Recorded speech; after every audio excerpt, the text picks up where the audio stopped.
কি বলেছে? মৌলদের ধর্মের পর্যায়বৃত্ততা। ঠিক আছে, আমি কালকে কি বলেছিলাম, পর্যায় সারণী যখন পড়িয়েছিলাম বলেছিলাম যে এদিক থেকে এদিকে গেলে মানে এই দিকের বাঁ দিকের ধর্ম আর ডান দিকের ধর্ম কি হয়? অপোজিট হয়, তাই না? আবার কি বলেছিলাম, ওপরের ধর্ম নিচের ধর্ম অপোজিট হয়। সেই জন্য আমি বলেছিলাম এই কোণা আর এই কোণার ধর্ম সবচেয়ে বেশি অপোজিট হবে, কারণ এটা তো এক ডান দিক থেকে বাদিকে যাচ্ছে, দুই ওপর থেকে নিচে যাচ্ছে।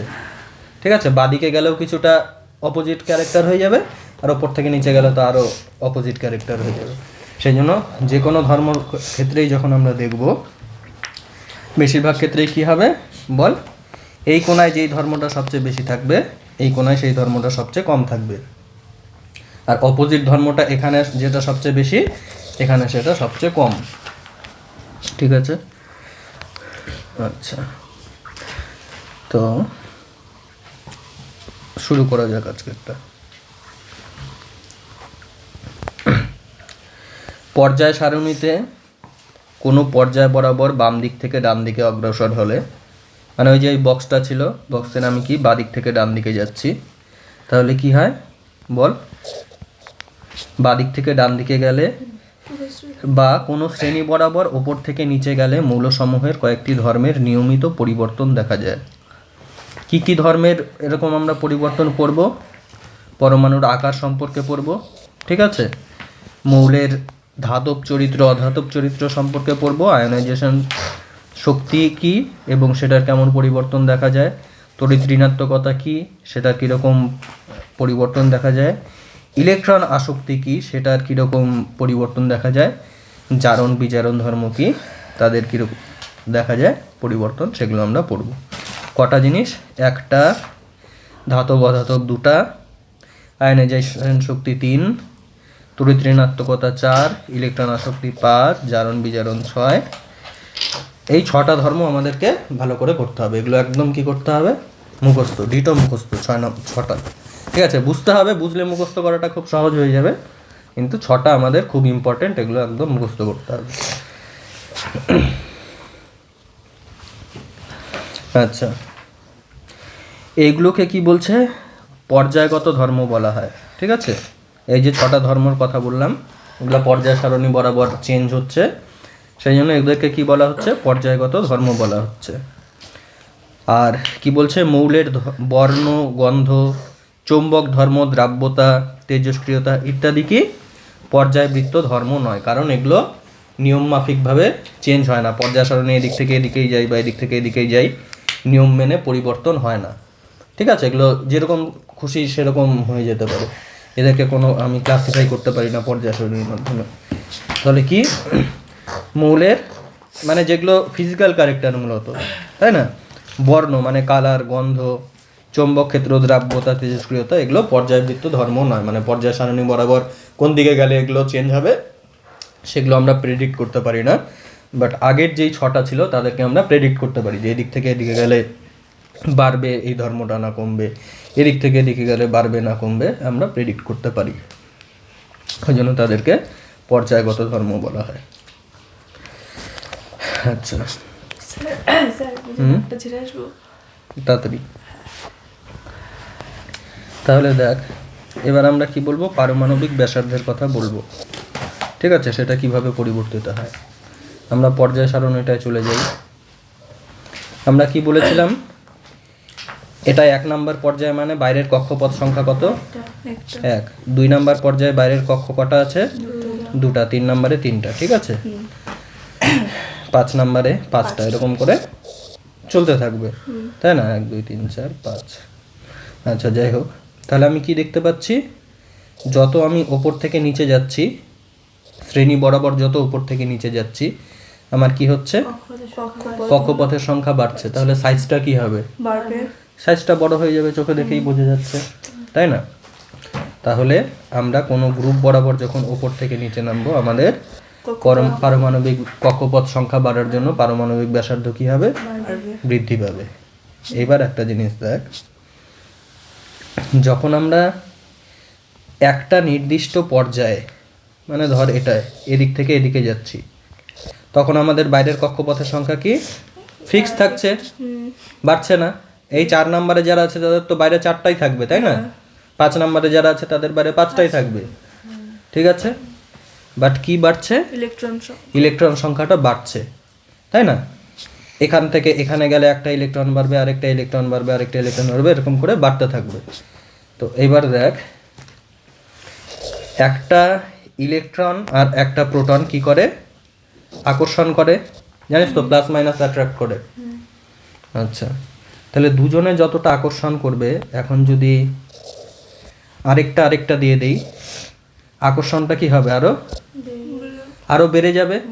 তাহলে এরা কি আরো কাছাকাছি চলে আসবে, তাই না? গ্যাপটা আরো কমে যাবে, মানে এই দুটা আর এই দুটা আরো কাছাকাছি চলে আসলো, তাই না? তাহলে আমি এই জিনিসটাই আমি আরেকবার আঁকাচ্ছি পাশে ভালো করে, ঠিক আছে? ধর লালটা আমাদের কি ইলেকট্রন, নীলটা আমাদের প্রোটন। এরা আকর্ষণ করে এতটা কাছাকাছি ছিল ধর, ঠিক আছে? তাহলে এখন যদি আমি দুটা করে নিই, তাহলে ওদের গ্যাপটা আরো কমে যাবে, গ্যাপটা কমে যাবে, তাই না? এবার যদি আমার 3টা হয়, তাহলে গ্যাপটা কি হবে? আকর্ষণের জন্য গ্যাপটা আরো কমে যাবে। তাহলে আমি কি দেখতে পাচ্ছি? আর এগুলো তো এদের চারদিকে এরকম করে ঘুরবে, তাই না? ইলেকট্রনগুলো প্রোটনের চারদিকে এরকম করে ঘুরবে পরমাণুর ক্ষেত্রে। এটা হচ্ছে কি, তাহলে পারমাণবিক ব্যাসার্ধটা সমানে কমে যাচ্ছে যত ইলেকট্রন সংখ্যা বাড়ছে বা প্রোটন সংখ্যা যত বাড়ছে, এই রেডিয়াসটা কি হচ্ছে? কমে যাচ্ছে। রেডিয়াসটা তত কমে যাচ্ছে যত এই সংখ্যাটা বাড়ছে, তাই না? কারণ যত বাড়ছে তত আকর্ষণও বাড়ছে আর কমে যাচ্ছে। তাহলে আমরা একটা পর্যায়ে যদি দেখি, আমাদের কক্ষপথের সংখ্যা কিন্তু ফিক্সড, কক্ষপথ বাড়ছে না কমছেও না, তাহলে সাইজ আমাদের ফিক্স থাকার কথা ছিল। কিন্তু ইলেকট্রন প্রোটন বাড়ার জন্য কি হচ্ছে? সাইজটা ছোট হয়ে যাচ্ছে। তাহলে পর্যায় বরাবর বাদিক থেকে ডান দিকে গেলে কি হবে? পারমাণবিক ব্যাসার্ধ হ্রাস পাবে, তাই না? আর ওপর থেকে নিচে গেলে কি হবে? বাড়বে, তাই না? তাহলে আমি যত এদিকে যাব আমার ছোট হবে, এদিকে গেলে কি হবে? উল্টো দিকে গেলে বাড়বে, আর নিচের দিকে গেলেও বাড়বে। তার মানে তীরটা কেমন হয়ে গেল? এরকম করে গিয়ে এরকম টাইপের, মানে এই কোণারটা সবচেয়ে ছোট, এই কোণারটা কি সবচেয়ে বেশি। তাহলে এই যে এইদিকে যাদেরকে দেখতে পাবো এই কোণায় উপরের দিকে, তারা কি হবে? সবচেয়ে ছোট। আর এই দিকের কোণায় যারা হবে তারা সবচেয়ে বড় হবে, তাই না? বোঝা গেল কেন হবে, কি হবে? আচ্ছা, এবার দেখি বইয়ে কি কি বলেছে। দেখ, পারমাণবিক ব্যাসার্ধ বলতে কোনো বিচ্ছিন্ন পরমাণুর নিউক্লিয়াস থেকে বহিস্তম ইলেকট্রনীয় কক্ষের দূরত্বকে বোঝায়। মানে কোনো একটা বিচ্ছিন্ন পরমাণু, মানে কোনো একটা সিঙ্গেল পরমাণুর কথা বলেছে। সিঙ্গেল পরমাণুর কি, এটা যদি নিউক্লিয়াস হয়, এটার সঙ্গে বাইরের লাস্ট কক্ষপথে যে ইলেকট্রনটা আছে সেটার যে দূরত্বটা, সেটাই রেডিয়াস, ওই কথাটাই বলেছে। এটাই তো এরকম করে ঘুরছে, তাই না? তাহলে সার্কেলের রেডিয়াস মানে এই ইলেকট্রনের সাথে যে নিউক্লিয়াসের দূরত্বটা, সেটাই। আচ্ছা, এবার কি বলেছে? পরীক্ষার সাহায্যে প্রত্যক্ষভাবে দেখা যায় কোনো বিচ্ছিন্ন পরমাণুর ব্যাসার্ধ পরিমাপ করা সম্ভব নয়, বরং অন্যান্য পরীক্ষার ফলাফল থেকে পারমাণবিক ব্যাসার্ধের মান নির্ণয় করা হয়। এটা তো ইম্পর্টেন্ট নয় লাইনটা, ঠিক আছে? আচ্ছা, তারপর কি বলেছে? তাই পরমাণুর আকার বা পারমাণবিক ব্যাসার্ধ প্রকাশ করা হয় মৌলের সমযোজী ব্যাসার্ধ দ্বারা, ঠিক আছে? সমযোজী ব্যাস, এটা অতটা ইম্পর্টেন্ট নয় লাইনটা। আমি যেই জিনিসগুলো বললাম একটু আগে, সেই জিনিসগুলো আছে পরে, সেই জিনিসটা ইম্পর্টেন্ট। মানে সমযোজী বন্ধন পড়েছিস তো তোরা, ইলেকট্রনীয় বন্ধন, তড়িৎযোজী বন্ধন যেটাকে বলে, তারপরে সমযোজী বন্ধন 7-8 ছিল সব, হ্যাঁ? যাই হোক, ভুলে গেছিস। তো সমযোজী বন্ধন হচ্ছে এক টাইপের বন্ধন। সেই বন্ধন টাইপ, এই একটা ধর পরমাণু, এই আরেকটা পরমাণু, এর একটা ইলেকট্রন লাগবে, এরও একটা ইলেকট্রন লাগবে। তো এই দুটা, মানে এই দুটা মিলে কি হয়ে যাবে? এই দুটাকে ধর তোর শেয়ার করে নিবে, একটাকে একজন মিলে দুটাকে শেয়ার করে নিবে, এই দুটোকে ধর শেয়ার করে নিল। তো এদের এই গোটাটা হয়ে যাচ্ছে কি, এই অণুটার মধ্যে ডিস্টেন্স, এটা হয়ে যাচ্ছে কি, এর হাফটা হয়ে যাচ্ছে এদের। ধর এটা হচ্ছে একটা অক্সিজেন, এটা একটা অক্সিজেন, ঠিক আছে, এটা দুটো মিলে O2 হয়ে গেল। তো এটা আমরা মাপতে পারছি, সমযোজী ব্যাসার্ধটা সমযোজী যে ব্যাস হচ্ছে দুটার ব্যাস না, অ্যাকচুয়ালি দুটার ব্যাসার্ধ মিলে যে এই ডিস্টেন্সটা হচ্ছে এটা আমরা মাপতে পারছি। তো এর হাফ করে দিলাম, ওখান থেকে পারমাণবিক ব্যাসার্ধ পেয়ে গেলাম। মানে এগুলো এখানে ইম্পর্টেন্ট না, জাস্ট বলতে হয়। ঠিক আছে, আচ্ছা, সমযোজী ব্যাসার্ধ দ্বারা ব্যাসার্ধ মাপা যায়, ডিরেক্ট ব্যাসার্ধ মাপা যায় না, এটা হচ্ছে মেন কথা। তারপর কি বলেছে, দ্বিপরমাণুক অণুতে দুটি পরমাণু সমযোজী এক বন্ধন দ্বারা যুক্ত থাকলে তাদের নিউক্লিয়াস দুটির মধ্যবর্তী দূরত্বের অর্ধেককে সমযোজী ব্যাসার্ধ বলে। যেটা এখনই বললাম যে এই দুটা আছে, এই দুটা নিউক্লিয়াস সমযোজী বন্ধন দ্বারা আছে, এদের দূরত্বের মাঝখানের হাফটাকে কি বলে দেবো আমি, সমযোজী ব্যাসার্ধ বলে দেবো। সমযোজী ব্যাসার্ধ পরিমাপ করা হয় পিকোমিটার ইউনিটে বা অ্যাংস্ট্রম ইউনিটে, ঠিক আছে। এগুলো হচ্ছে কি খুব ছোট ছোট মানে লেন্থের ইউনিট, ঠিক আছে। 1 অ্যাংস্ট্রম মানে কত, 10⁻⁻10 মিটার। এটা কাজে লাগবে, মনে রাখতে পারিস, 11-12 কাজে লাগে আর কি। যেমন হাইড্রোজেন পরমাণুতে দুটি নিউক্লিয়াসের মধ্যে দূরত্ব কত, 74 পিকোমিটার। সুতরাং এর পারমাণবিক ব্যাসার্ধ কত হয়ে যাবে বল, 74-এর হাফ হয়ে যাবে। দুটা হাইড্রোজেন সমযোজী বন্ধন গঠন করছে, দুটা নিউক্লিয়াসের মধ্যে দূরত্ব বলে দিয়েছে, এই যে ছবি দেখতে পাচ্ছিস, নিউক্লিয়াসের মধ্যে দূরত্ব বলে দিয়েছে 74, তাহলে রেডিয়াস মানে কি হাফটা, এতটা, এটা হয়ে যাবে কত, 74-এর হাফ। তো এই সমযোজী ব্যাসার্ধ ওগুলো সব এমনি বলতে হয় জন্য বলেছে, এখানে এগুলো মেইন ফ্যাক্টর নয়। মেইন ফ্যাক্টর হচ্ছে কি পর্যায়গত পরিবর্তন আর শ্রেণীগত পরিবর্তন। কোনো পর্যায়ের বাম দিক থেকে ডান দিকে গেলে পরমাণু ক্রমাঙ্ক বাড়লে ইলেকট্রনীয় কক্ষের সংখ্যা একই থাকে পর্যায় বরাবর, মানে এই যে এই লাইন বরাবর বাইরের কক্ষপথের সংখ্যা কি একই থাকে, কিন্তু কি হয় ইয়েটা সমানে বাড়তে থাকে ইলেকট্রন প্রোটনের সংখ্যা, তাই ফলে বহিস্থ কক্ষপথের ইলেকট্রনের ওপর নিউক্লিয়াসের আকর্ষণ ক্রমশ বাড়ে এবং পারমাণবিক ব্যাসার্ধ ক্রমে হ্রাস পায়। যেমন দ্বিতীয় পর্যায়ের ক্ষেত্রে ক্রম কেমন হবে বল, লিথিয়াম, তারপরে তার থেকে ছোট বেরিলিয়াম, তার থেকে ছোট বোরন, তারপরে কার্বন, নাইট্রোজেন, অক্সিজেন, ফ্লুরিন, তাই না? এটা জানি আমরা, তোরা তো মুখস্থ করেছিস 20টা, তাই না? এগুলো পরপর এরকম করে থাকে, lithium, beryllium, boron, carbon, nitrogen, oxygen, fluorine. তো এদের আকার ক্রমশ কি হয়ে যায়, কমতে থাকে, ছোট হতে থাকে। পরমাণু ক্রমাঙ্ক বাড়ছে কিন্তু আকার কমে যাচ্ছে। পরমাণু ক্রমাঙ্ক বাড়ার জন্য কি হচ্ছে, আকর্ষণটা বাড়ছে, আকর্ষণ বাড়ার জন্য এটা ছোট হয়ে যাচ্ছে। তৃতীয় পর্যায়ে কি হয়, sodium, magnesium, aluminium, silicon, phosphorus, silicon আর ক্লোরিন, এদের কি হচ্ছে, এদেরও হ্যাঁ sulphur, silicon, phosphorus, sulphur, chlorine. তো এদের ক্ষেত্রে কি হচ্ছে বল, বাড়তেছে না, আকার ক্রমশ ছোট হয়ে যাচ্ছে, মানে পরমাণু ক্রমাঙ্ক বাড়ছে, আকর্ষণ বাড়ছে, সেই জন্য কি হয়ে যাচ্ছে, আকার ক্রমশ ছোট হয়ে যাচ্ছে। এখানে দেখতে পারিস, তাই না? লিথিয়াম, বেরিলিয়াম, তারপরে কি আছে, boron, carbon, nitrogen, oxygen, fluorine, এদের ক্ষেত্রে কি হচ্ছে, আয়তন বা পারমাণবিক ব্যাসার্ধ কি হয়ে যাচ্ছে, ছোট হয়ে যাচ্ছে। এদের ক্ষেত্রেও কি হয়ে যাচ্ছে, sodium, magnesium, aluminium, silicon, phosphorus, sulphur, chlorine, বল পরমাণু ক্রমাঙ্ক বাড়ছে কিন্তু আয়তন কি হয়ে যাচ্ছে, সমানে ছোট হয়ে যাচ্ছে। ঠিক আছে,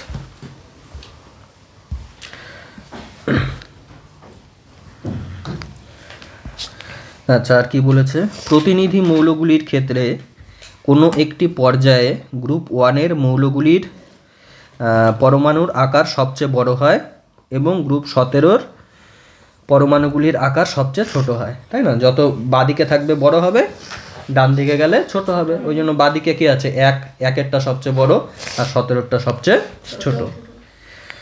আচ্ছা, নোবেল গ্যাসগুলির এক পরমাণু, তাই এদের ক্ষেত্রে সমযোজী ব্যাসার্ধ পরিমাপই করা যায় না, ঠিক আছে? আমরা একটু আগে কি বললাম যে আমরা নর্মাল ব্যাসার্ধ মাপতে পারি না, আমরা কিভাবে ব্যাসার্ধ মাপি, সমযোজী বন্ধন যখন গঠন করবে তখন নিউক্লিয়াস দুটার মধ্যে দূরত্ব নিয়ে হাফ করে দিই। তো যারা হচ্ছে সমযোজী বন্ধন গঠন করে না নোবেল গ্যাসগুলো, তাদের ক্ষেত্রে এটা মাপাই সম্ভব না, ওই জন্য এদের সম্পর্কে আমরা কোনো কমেন্ট করব না, ঠিক আছে? শ্রেণীগত পরিবর্তন, গ্রুপ বরাবর ওপর থেকে নিচে গেলে পরমাণু ক্রমাঙ্ক বৃদ্ধির সাথে সাথে কি হয়, ইলেকট্রনীয় কক্ষের সংখ্যাও কি ক্রমে বৃদ্ধি পায়। পড়েছিলাম এক একটা পর্যায়ে এক এক মানে যত নাম্বার পর্যায়ে বাইরে ততগুলো সেল, তাই না? তো সেল বাড়ছে মানে এটা তো বোঝাই যাচ্ছে যে আকার বেড়ে যাবে, ওটাই বলেছে। আচ্ছা, যেমন ক্ষার ধাতুর ক্ষেত্রে উদাহরণটা কি বলেছে, সোডিয়াম পটাশিয়াম, সোডিয়াম তার আগে লিথিয়াম ছিল, lithium, sodium, potassium, rubidium, caesium, ঠিক আছে? এদের ক্ষেত্রে কি হবে, যত উপর থেকে নিচে যাচ্ছি আকার বাড়ছে। এই যে যত উপর থেকে নিচে যাচ্ছি, দেখ lithium, sodium, potassium, rubidium, caesium, এদের ক্ষেত্রে কি হবে, আকার ক্রমশ বাড়বে। তাহলে আমরা দেখলাম এদিকে সবচেয়ে ছোট, এদিক থেকে এদিকে গেলেও বাড়ছে, এদিক থেকে এদিকে গেলেও বাড়ছে, মানে এই কোণায় সবচেয়ে ছোট, এই কোণায় সবচেয়ে বেশি।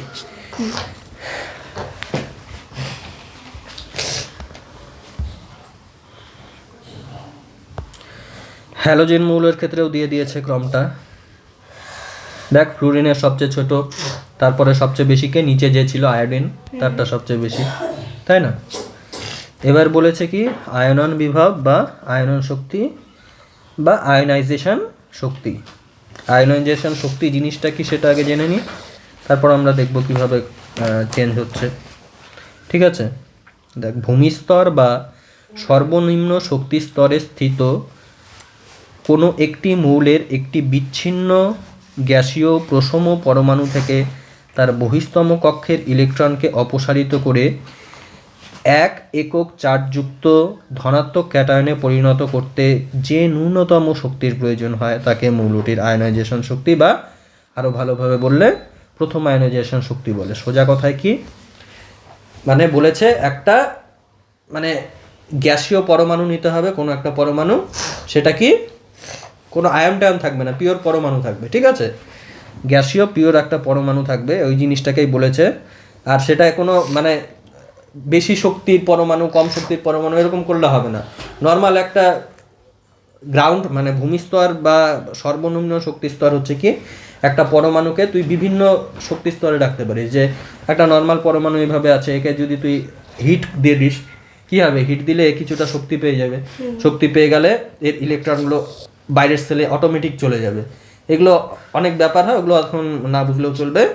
এই জিনিসটা তোরা মুখস্থই করে নিবি যে ভূমিস্তর বা সর্বনিম্ন শক্তি স্তর মানে কি একটা খুব সাধারণ নর্মাল পরমাণু, এটুকু বুঝে রাখা আপাতত, ঠিক আছে?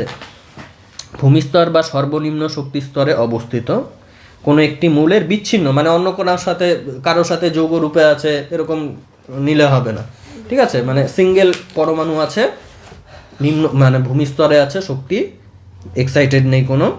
আর কি গ্যাসীয় প্রশম পরমাণু, গ্যাসীয় প্রশম পরমাণু মানে গ্যাসিয়াস টেস্টে নিতে হবে। প্রশম পরমাণু মানে ওই যে একটু আগেই বললাম, চার্জ থাকলে হবে না, কোনো আয়ন টায়ন থাকলে হবে না, নিউট্রাল থাকতে হবে। প্রশম মানে নিউট্রাল। এর মানে একটা আমি পিওর পরমাণু নিয়ে নিলাম, শান্তশিষ্ট সিঙ্গেল।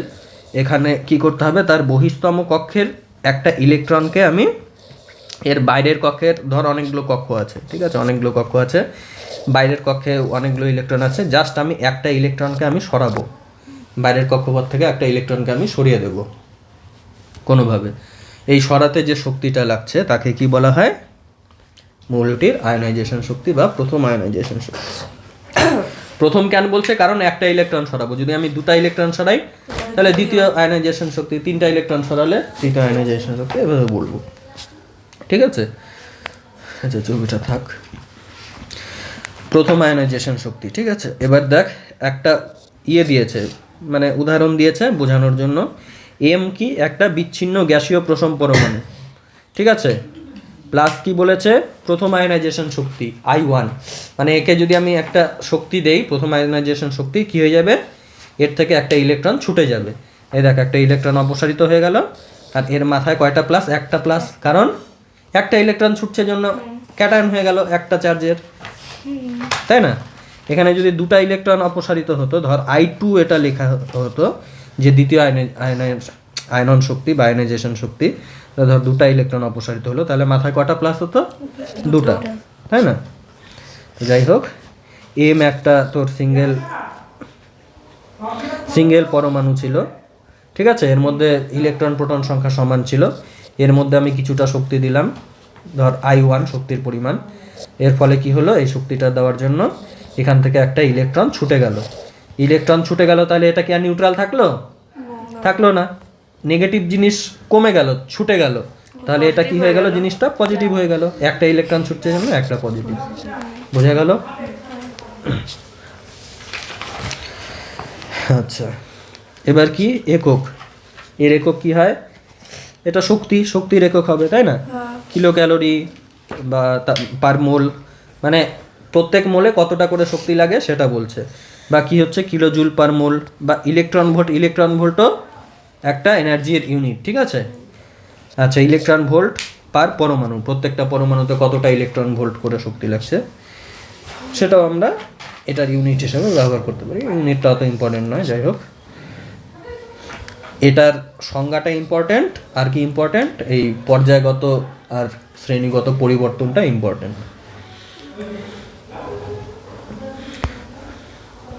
দেখ, পর্যায়গত পরিবর্তন, প্রতিনিধি মৌল মানে কি, এই সন্ধিগত মৌল ছাড়া যা যা ছিল সব প্রতিনিধি। সন্ধিগত মৌল মানে ওই নিচের যে ছোট বক্সটা ছিল সেটা বাদ দিয়ে, এটা বাদ দিয়ে, এই যে এখানে দুটা ছিল 1 2, আর এখানে 13 থেকে যে 17 ছিল, এরা সবাই কি প্রতিনিধি মৌল, আর এরা হচ্ছে সন্ধিগত। আচ্ছা, তাহলে প্রতিনিধি মৌলগুলির ক্ষেত্রে পর্যায় বরাবর বাম দিক থেকে ডান দিকে গেলে মৌলগুলির পরমাণু ক্রমাঙ্ক বৃদ্ধির সাথে সাথে বহিস্থ কক্ষে ইলেকট্রনের উপর আকর্ষণ বল বৃদ্ধি পায়, যেটা আমরা আগে পড়লাম। বেশি সংখ্যক ইলেকট্রন প্রোটন হবে, জন্য বেশি পরিমাণ কি হবে, আকর্ষণ হবে, ওই জন্য রেডিয়াসটাও কমে যাচ্ছিল, তাই না? আচ্ছা, যেহেতু আকর্ষণ বল বৃদ্ধি পায়, ফলে বেশি আকর্ষণ হলে কি সেখান থেকে ইলেকট্রন ছোটাতে বেশি শক্তি লাগবে, তাই না? সেই শক্তিটাকেই তো আমরা আয়নন শক্তি বলছি। ফলে আয়নন শক্তি ক্রমশ বৃদ্ধি পায়। তাহলে আমার কি হচ্ছিল, যত বাদিক থেকে ডান দিকে যাব আমার কি হচ্ছে, আয়নন শক্তি বৃদ্ধি পাচ্ছে। কারণ একই, সব ক্ষেত্রে কারণ একই, ইলেকট্রন সংখ্যা বৃদ্ধি পাচ্ছে, প্রোটন সংখ্যা বৃদ্ধি পাচ্ছে, আকর্ষণ বৃদ্ধি পাচ্ছে, তাই আয়তন ছোট হচ্ছে, কিন্তু ইলেকট্রন ছোটাতে আমার বেশি শক্তি লাগছে, বেশি আকর্ষণ হচ্ছে জন্য বেশি শক্তি লাগছে, তাই না? এরকম দেখ, দ্বিতীয় পর্যায়ে তাহলে ক্রমটা কি হয়ে যাবে, lithium, beryllium, boron, carbon, nitrogen, oxygen, fluorine, neon. দেখ, এটার হওয়ার কথা কি ছিল, যে সবগুলো এরকম লেস দ্যান চিহ্ন হওয়ার কথা ছিল, যে যত আমি ডান দিকে যাব তত আমার শক্তিটা বাড়বে, তাই না? দেখ কোথায় গেল, তাহলে আমরা এখানে কি পড়লাম, যত এদিক থেকে এদিকে যাব আমার ইলেকট্রন প্রোটন সংখ্যা বাড়বে, বেশি আকর্ষণ করবে, ওই জন্য ছোটাতে বেশি শক্তি লাগবে, তাই না? আর এদিকে কি হবে, তাহলে আমরা এদিক থেকে এদিকে যেটা পড়বো সবসময় মনে রাখবি, এদিক থেকে এদিকে উল্টাটা হবে, তাই না? মানে আমার যত আমি নিচে যাব তত কি হবে বল, কমবে। বাদিক থেকে ডান দিকে যেটা হয়, ওপর থেকে নিচে তার উল্টোটা হয়, তাই না? এদিকে বাড়ছিল, এদিকে কমবে, মানে অ্যাকচুয়ালি এই ডাইরেকশনে যাবে। বৃদ্ধির ক্রমটা এরকম হবে, যে নিচের থেকে উপরে গেলে বাড়বে, এদিক থেকে এদিকে গেলে বাড়বে। আমরা নিচের থেকে উপরে বলি না, আমরা বলি উপর থেকে নিচে গেলে কি হয়, আমরা বলি কমবে, আর এদিক থেকে এদিকে গেলে বাড়বে। তাহলে এখানে হচ্ছে সবচেয়ে কম, এখানে হচ্ছে সবচেয়ে বেশি। আর রেডিয়াস কি ছিল, এর উল্টোটা ছিল, কিন্তু রেডিয়াস এখানে ছোট ছিল, এখানে বড় ছিল, বাট আয়নাইজেশন শক্তি এখানে কম, এখানে বেশি, ঠিক আছে? আচ্ছা, তো দেখ, আমাদের হওয়ার কথা ছিল কি, এদিক থেকে এদিকে গেলে ক্রমশ বাড়ছে, তাই না? মানে লিথিয়ামের থেকে বেশি বেরিলিয়াম, তারপরে বোরন, তার থেকে বেশি কার্বন, তার থেকে বেশি নাইট্রোজেন, তার থেকে বেশি অক্সিজেন, তার থেকে বেশি ফ্লুরিন, তার থেকে বেশি নিয়ন, এরকম হওয়ার কথা ছিল। কিন্তু দেখ, কোথাও কোথাও একটু এলোমেলোও হয়, পিওর এটা ফলো করে না। কোথায় গেল,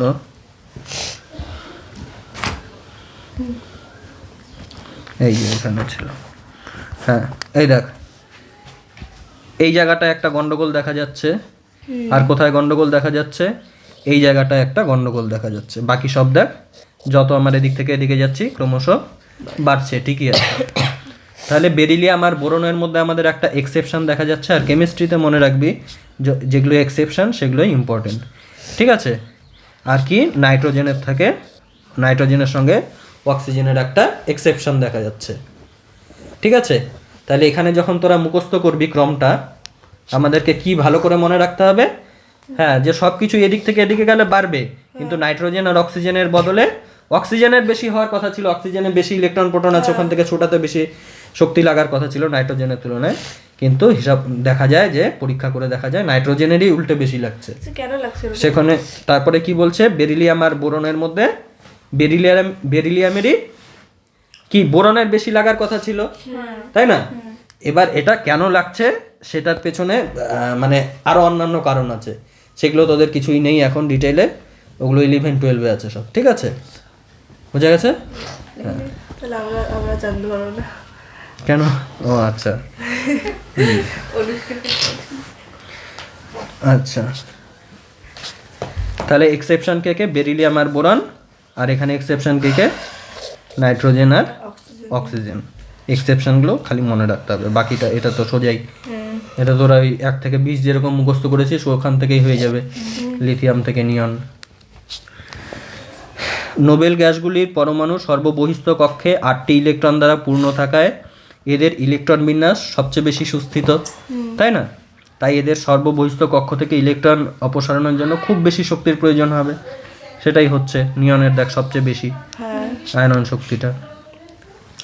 ফলে যে কোনো পর্যায়ে নোবেল গ্যাসের মৌলের আয়নন শক্তি সবচেয়ে বেশি হয়, যেটা পড়লাম আর কি। আর শ্রেণীগত পরিবর্তনের কথা বলেছে, শ্রেণীগত পরিবর্তন উপর থেকে নিচে পরমাণু ক্রমাঙ্ক বৃদ্ধির সাথে সাথে কি হয়, পরমাণুর আকার বৃদ্ধি পায়, যেটা পড়লাম, তাই না? উপর থেকে যত নিচে যাব কি হবে, আমার পর্যায় সংখ্যা বাড়বে, ইয়েও বাড়বে, বাইরের কক্ষের সংখ্যাটাও বাড়বে। তাহলে বাইরের কক্ষের সংখ্যাটা যেহেতু বাড়ছে, বাইরের কক্ষ মানে কি দূরে হয়ে যাচ্ছে, তাহলে দূরে হলে আকর্ষণ কম হয়, তাই না? দূরে হলে আকর্ষণ কম হয়, তো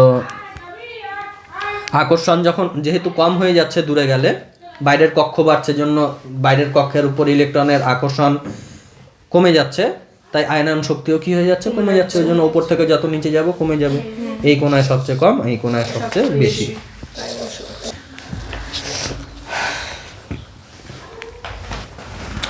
তড়িৎ ঋণাত্মকতা বা ইলেকট্রোনেগেটিভিটি, ঠিক আছে?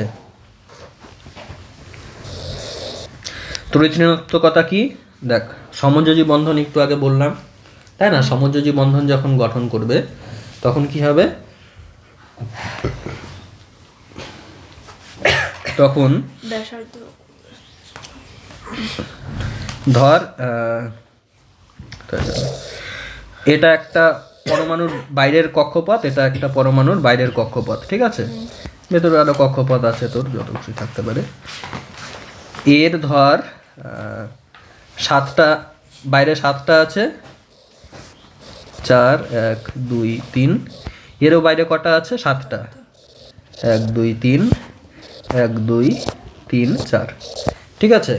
তাহলে এর স্টেবল হতে গেলে বাইরে কটা লাগবে, আর একটা লাগবে, এরও স্টেবল হতে গেলে কটা লাগবে, বাইরে একটা লাগবে। তাহলে এরা কি করবে, এরকম করে একটা মানে একটা ইলেকট্রন শেয়ার করে নিবে, এর একটা ইলেকট্রন ধর নিয়ে নিল, এও ধর এর একটা ইলেকট্রন নিয়ে নিল, এইভাবে কি হয়, সমযোজী বন্ধন গঠন হয়, ঠিক আছে? ইলেকট্রন শেয়ারের মাধ্যমে এইভাবে সমযোজী বন্ধন গঠন হয়। তো এরকম যখন মানে একটা যে পেয়ার গঠন হলো, এই পেয়ারের মধ্যে ইলেকট্রনদেরকে নিজের দিকে যে বেশি টানতে পারে আমরা বলবো তার তড়িৎ ঋণাত্মকতা বেশি, ঠিক আছে? এই যে সমযোজী বন্ধন গঠন হলো, সমযোজী বন্ধনের মধ্যে যে ইলেকট্রনগুলোকে একটু বেশি নিজের দিকে টানবে, ঠিক আছে? দেখা গেল এ একটু বেশি টানছে একে, এটা একটু বেশি এদিকে চলে আসছে, তাহলে এর বেশি। বাট যদি আমরা দেখি এ বেশি টানছে ইলেকট্রন, মানে এই পেয়ারটাকে এ বেশি টানছে, তাহলে আমরা কি বলবো, যে এর তড়িৎ ঋণাত্মকতা বেশি। এর বইয়ের ভাষায় দেখ কি বলেছে,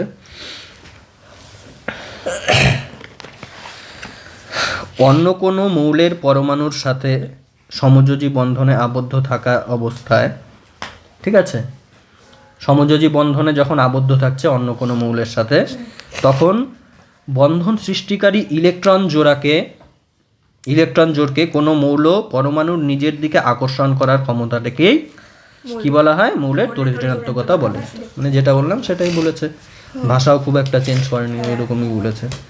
যেমন হাইড্রোজেন আর ক্লোরিন পরমাণুর সমযোজী বন্ধনে যুক্ত হওয়ার সময় কি হয়, হাইড্রোজেন আর ক্লোরিন যখন এরকম, এই যে হাইড্রোজেনের বাইরে কটা আছে? একটা আছে হাইড্রোজেনের বাইরে। আর এটা ধর হাইড্রোজেন, এটা ধর ক্লোরিন। ক্লোরিনের বাইরে কটা আছে বল? ওই দাগাইছিস তুই এদিকে দেখ, ক্লোরিনের বাইরে কটা আছে? পেনে কালিপুর আসতে, ক্লোরিনের বাইরে কটা আছে? না ক্লোরিনের বাইরে ক্লোরিন কত নম্বরে?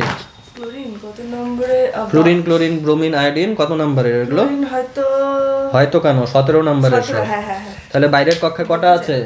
17টা হুম? 7টা 7টা। বলেছিলাম না 13-র পর থেকে 10 করে মাইনাস করবি।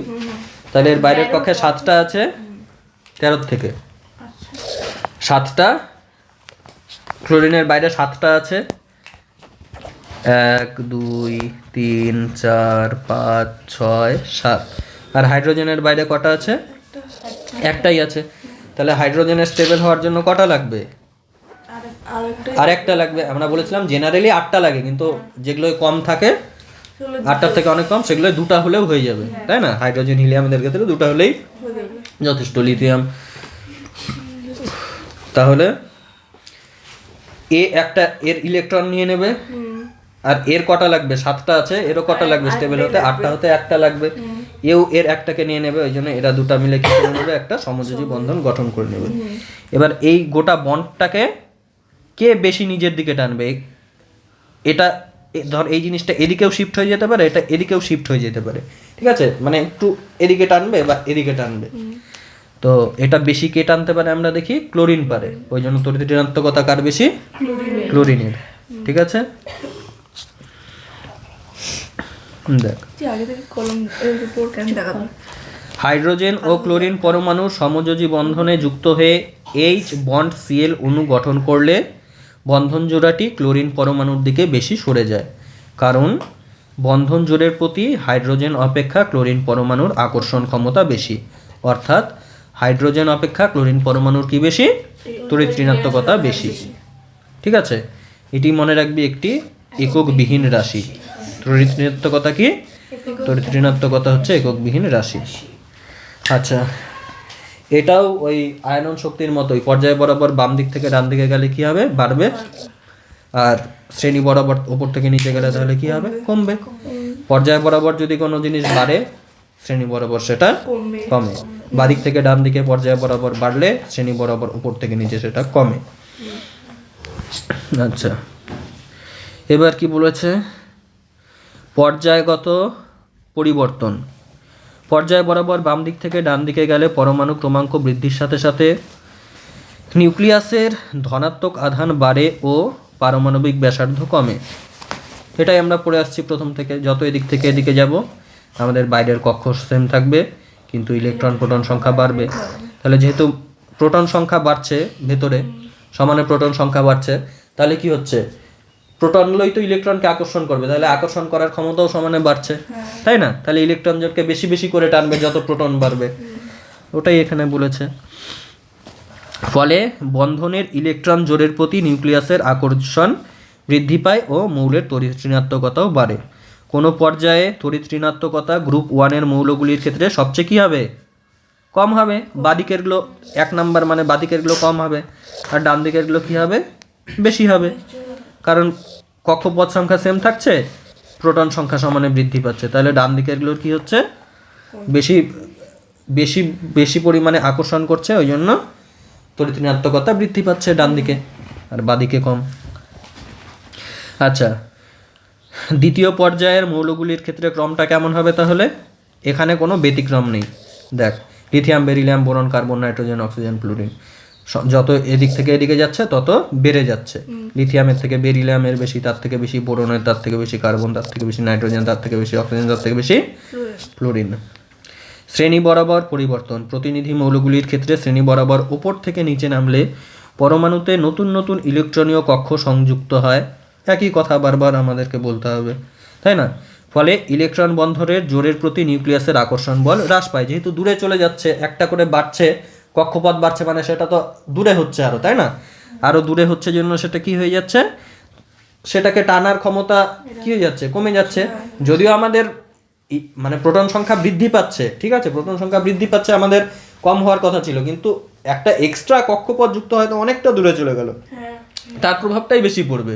এতটাই দূরে চলে যাচ্ছে যে অ্যাকচুয়ালি আকর্ষণটা প্রোটন বাড়লেও আকর্ষণটা বাড়ার বদলে কমে যাচ্ছে, এতটাই দূরে চলে যাচ্ছে। ঠিক আছে, আচ্ছা। ফলে বন্ধন ইলেকট্রন জোড়ের ওপর নিউক্লিয়াসের আকর্ষণ বল হ্রাস পায় এবং তড়িৎ ঋণাত্মকতাও হ্রাস পায়। যেমন হ্যালোজেন মৌলগুলির ক্ষেত্রে তড়িৎ ঋণাত্মকতার ক্রম কেমন হবে বল? ফ্লোরিনের থেকে ক্লোরিন, ক্লোরিনের থেকে ব্রোমিন, ব্রোমিনের থেকে আয়োডিন সমানে কমে যাবে, যত নিচে যাব তত কমে যাবে। ঠিক আছে, নোবেল গ্যাসগুলিকে উপেক্ষা করে বলা যায় পর্যায় সারণীতে একেবারে ডান দিকে হ্যালোজেন মৌলগুলির তড়িৎ ঋণাত্মকতা সবচেয়ে বেশি, ঠিক আছে, আর একেবারে বাদিকে খাট ধাতুগুলির তড়িৎ ঋণাত্মকতা সবচেয়ে কম। মানে বাদিকেরগুলো আমরা ওটাই তো বললাম, বাদিকেরগুলো কী হবে? কম হবে, ডান দিকেরগুলো বেশি হবে। ফ্লুরিন যেটা আছে তার তড়িৎ ঋণাত্মকতা সবচেয়ে বেশি, আর সবচেয়ে কম কার হয়? সিজিয়ামের। ঠিক আছে, এই দেখ ফ্লুরিন কোথায় ছিল? একদম ওপরের কোনায় ফ্লুরিন ওপরের কোনায়, এর কি বলছে? সবচেয়ে বেশি। আর সিজিয়াম কি? সবচেয়ে নিচের কোনায়। এগুলো তেজস্ক্রিয়ের জন্য এদেরকে আমরা ইগনোর করছি, ঠিক আছে। আর এগুলো হ্যালোজেন বলছি কেন? আরে নোবেল গ্যাস জন্য এগুলোকে আমরা ইগনোর করছি, আমরা এইটুকু বক্স নিয়ে কথা বলছি। আর হাইড্রোজেন তো জানি আমরা বিতর্কিত, এখানেও রাখতে পারি, এখানেও রাখতে পারি, হাইড্রোজেনও বাদ দিচ্ছি। তো আমাদের মেইন কার্যকারী বক্স হচ্ছে এতটুকু। এর মধ্যে আমি দেখছি সবার এই কোনায় আছে, এই কোনায় যেটা সবচেয়ে বেশি, আর সবার এই কোনায় যেটা আছে তার সবচেয়ে কম। ঠিক আছে, কার ক্ষেত্রে এটা হচ্ছে? তড়িৎ ঋণাত্মকতার ক্ষেত্রে কোনো ব্যতিক্রম নেই, একদম পারফেক্ট। বাট এর ক্ষেত্রে কিন্তু একটু এলোমেলো ছিল, তাই না? অক্সিজেন নাইট্রোজেনের ক্ষেত্রে, আর একটা বেরিলিয়াম আর বোরনের ক্ষেত্রে।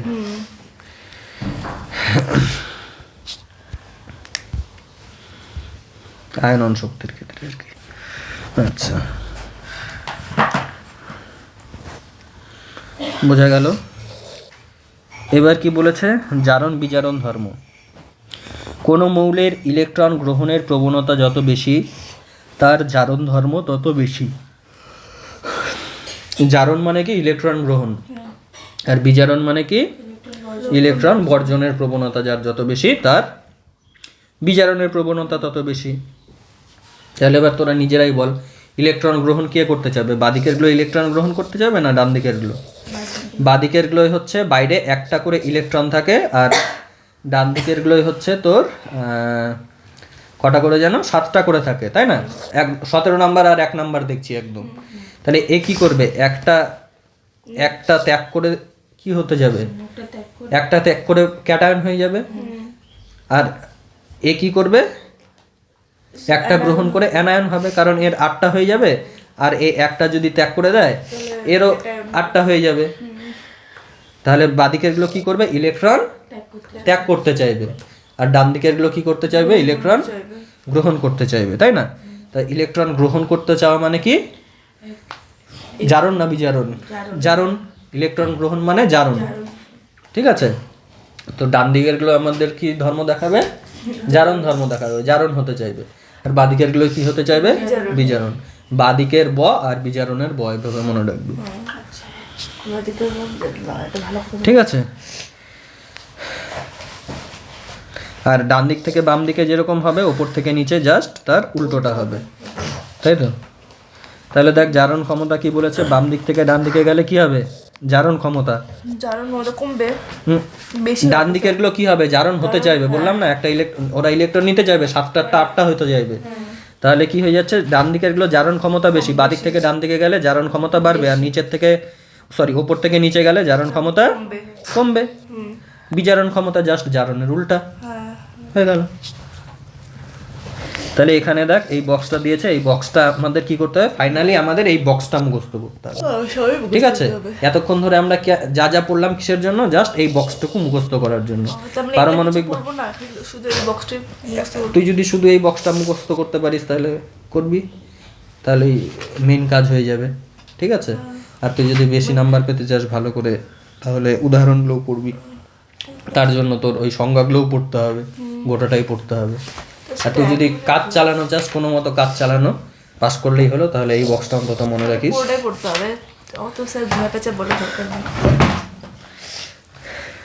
পারমাণবিক ব্যাসার্ধ তাহলে কি হচ্ছিল দেখ, বাদিক থেকে ডানে হ্রাস পাচ্ছিল। আর কি বিজারণ ক্ষমতা বাদিক থেকে ডানে হ্রাস পাচ্ছিল, বাকি সবাই কি বাদিক থেকে ডান দিকে বৃদ্ধি পাচ্ছিল। তাহলে উল্টো কেকে দেখ, এই যে এখানে দেখ, এইদিকে এখানে বেশি এখানে কম, সবাই এখানে বেশি এখানে কম। উল্টো কেকে মনে রাখবি, খালি পারমাণবিক ব্যাসার্ধটা উল্টো, এখানে কম এখানে বেশি। আর বিজারণ ধর্ম সেটা উল্টো, এখানে কম এখানে বেশি। বাকি সবাই কি এদিকে বেশি হচ্ছে এদিকে কম হচ্ছে। ঠিক আছে?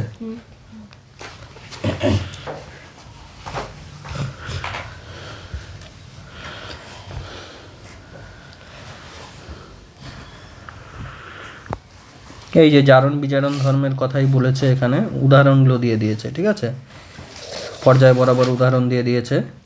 Sodium, magnesium, aluminium, silicon, phosphorus, sulphur, chlorine, এদের কি হবে, যত বাদিক থেকে ডান দিকে যাচ্ছে জারণ ক্ষমতা, বাদিক থেকে ডান দিকে যাচ্ছে, তাহলে বাদিক থেকে যাচ্ছে বাদিক থেকে ডান দিকে যাচ্ছে জারণ ক্ষমতা বৃদ্ধি পাচ্ছে। আর এখানে কি বিজারণ ক্ষমতা বলেছে, সেই জন্য দেখা যাচ্ছে দেখ হ্রাস পেয়েছে, হ্রাস পেয়েছে। তাই না?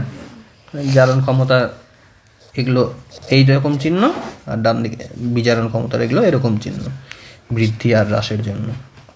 শ্রেণী বরাবর কি হবে, শ্রেণী বরাবর ওপর থেকে যত নিচে যাবে কি হবে, জারণ ক্ষমতা একটাই মনে রাখবি, জারণ বা বিজারণ। জারণ কি, জারণ এদিক থেকে এদিকে গেলে বাড়ছে, তাহলে জারণ এদিক থেকে এদিকে গেলে কমবে। তাহলে উপর থেকে নিচে গেলে জারণ কি হচ্ছে দেখ, কমে যাচ্ছে। ফ্লোরিন, ক্লোরিন, ব্রোমিন, আয়োডিন যত আমি নিচে যাচ্ছি এই যে কমে যাচ্ছে। ঠিক আছে, আর বিজারণ জাস্ট উল্টাটা। তাহলে প্রথম চ্যাপ্টার আমাদের, প্রথম না, এটা কয় নাম্বার চ্যাপ্টার জানো, 8 নাম্বার চ্যাপ্টার আমাদের শেষ হলো। ঠিক আছে।